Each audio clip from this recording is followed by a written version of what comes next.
이렇게 연휴를 맞아 많은 분들이 자전거를 타러 나오셨는데요. 웰빙에 대한 관심이 높아짐에 따라 자전거 이용자들의 숫자도 늘어나고 있다고 합니다. 하지만 라이더들의 숫자가 늘어난 만큼 자전거 관련 사고도 급증하고 있다고 하는데요. 그렇다면 안전한 자전거 문화를 만들기 위해 라이더들이 지켜야 할 점은 무엇인지 자전거 안전 준수 사항에 대해 한번 알아보겠습니다.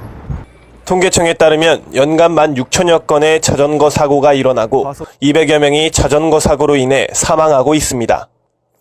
이런 사고를 예방하기 위해서는 자전거 안전수칙을 준수하는 것이 정말 중요한데요.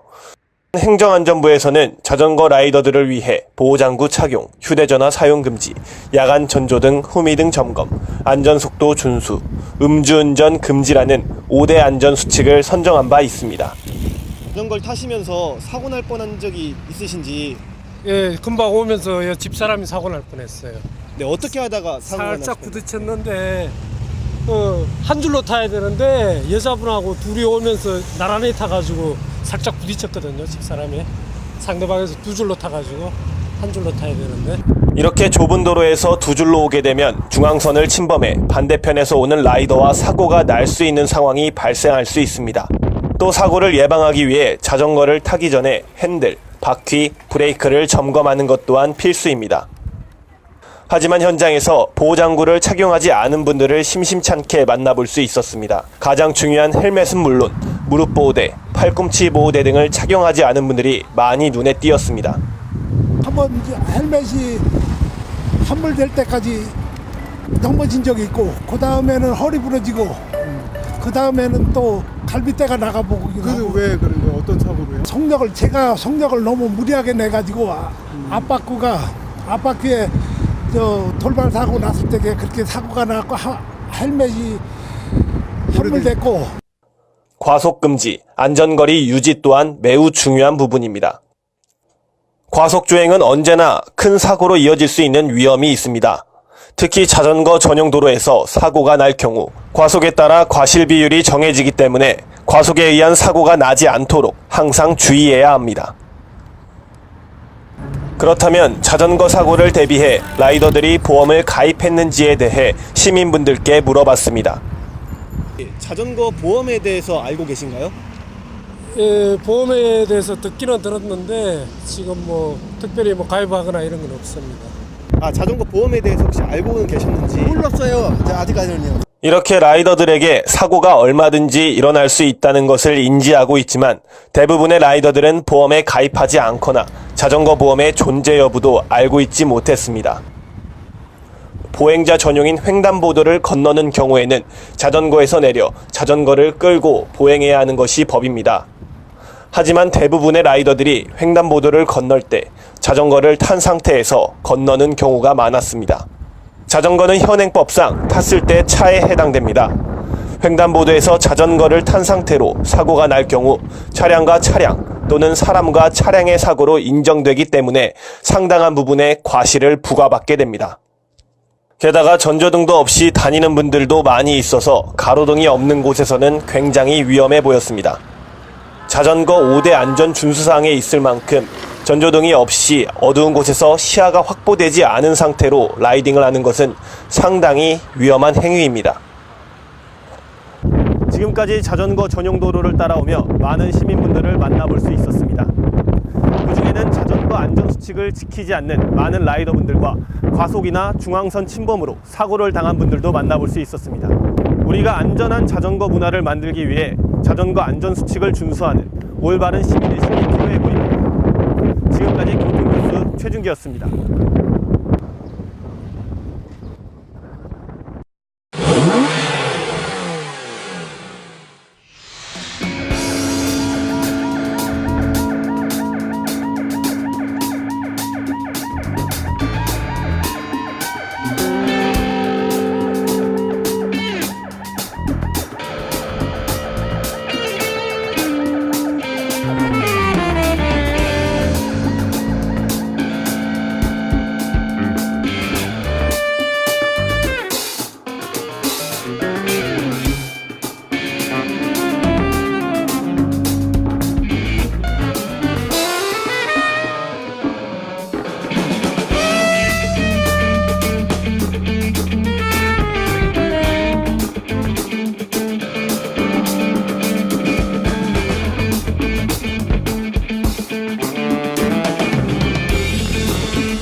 전국발 고농도 황사가 전국을 휩쓸면서 온 국민이 미세먼지 때문에 몸살을 앓고 있는데요.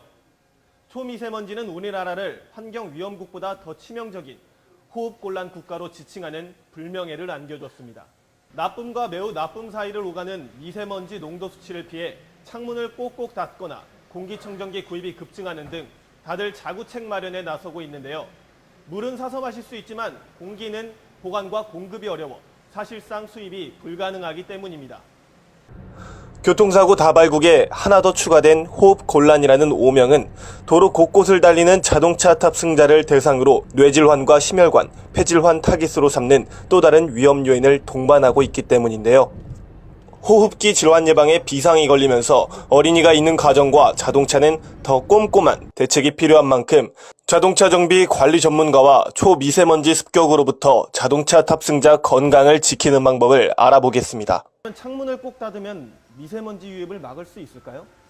창문을 꼭 닫고 운행을 장시간 하게 되면 실내 공기가 탁해지면서 졸음운전 등을 유발할 수 있기 때문에 바람직한 방법은 아닌 것 같습니다.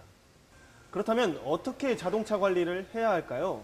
자동차에는 거의 모든 자동차가 캐빈 필터라는 공기를 걸러주는 필터가 있기 때문에 그 필터를 수시로 교환을 해서 그 미세먼지를 걸러줄 수 있는 방법을 찾는 것이 오히려 유리할 것 같습니다. 캐빈 필터 교환 주기는 보통 4개월에서 6개월 정도, 차량의 운행 정도에 따라서 달라지긴 하지만 그 정도 4개월에서 6개월 정도 주기가 가장 적합할 것 같습니다. 1차적 대안은 캐빈 필터 성능에 의존할 수밖에 없는 현실인데요. 에어컨 바람과 히터 바람을 걸러주는 중요한 역할을 하기 때문입니다. 차내 공기를 깨끗하게 해줄 수 있는 방법은 자동차 에어컨 히터 필터인 캐빈 필터를 자주 바꾸는 방법밖에 없다고 하고 여과 효율과 상반되는 공기 저항에 영향을 주지 않는 제품 선택도 필요하다고 합니다. 연구에 따르면 기공 밀도를 작게 해서 초미세먼지 거름 효율을 좋게 했다면 반대로 실내로 불어주는 에어컨과 히터 풍량은 필터링 과정에서 압력 손실로 나타나는 만큼 하나가 좋으면 반대로 하나가 나빠지는 원천적 문제가 있기 때문에 어떤 필터를 선택할지 정하는 것은 상당히 중요합니다. 자동차 제조사는 고급차와 고가인 차종이 아니면 차내 공기를 정화시켜주는 공기청정 기능을 넣지 않고 있다고 합니다. 자동차 전용 공기청정기는 조립 라인에서 채택된 내장형과 출고된 상태에서 필요에 따라 선택하고 장착할 수 있는 애프터마켓 제품들이 있는데요.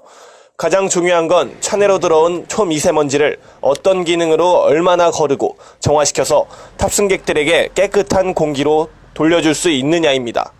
그래서 내장형 공기청정기와 시중에서 구입해 간단하게 설치할 수 있는 자동차 전용 공기청정기 제품 성능에 대해 알아봤습니다. 내장형과 애프터마켓 제품은 어떻게 다른가요? 기본적으로 내장되어 있는 제품 같은 경우에는 초미세먼지까지를 걸러주지는 못하는 것 같고 요즘은 시중에서 애프터마켓 용품들이 이런 필터까지 장착이 돼서 초미세먼지를 어느 정도 걸러줄 수 있는 제품들이 많이 출시되어 있는 것 같습니다. 이런 제품을 사용하시면 실내 공기를 좀 더 깨끗하게 관리하실 수 있을 것 같습니다. 10여 분만 걸어도 가슴이 답답하고 입안이 텁텁하다고 느껴지시는 분들이 많습니다. 마스크를 쓴 보행인들을 더 자주 마주치는 것도 바로 이 때문입니다. 미세먼지 포비아가 우리 삶을 이렇게 바꿨습니다. 돈 주고도 살 수 없는 공기다 보니 공기청정기 매출이 전년 동기 500% 급증했습니다. 이제는 자동차도 상황이 변했습니다. 캐빈 필터를 더 자주 교환하고 전용 공기청정기 설치가 필수가 됐습니다. 교통뉴스 최준기입니다.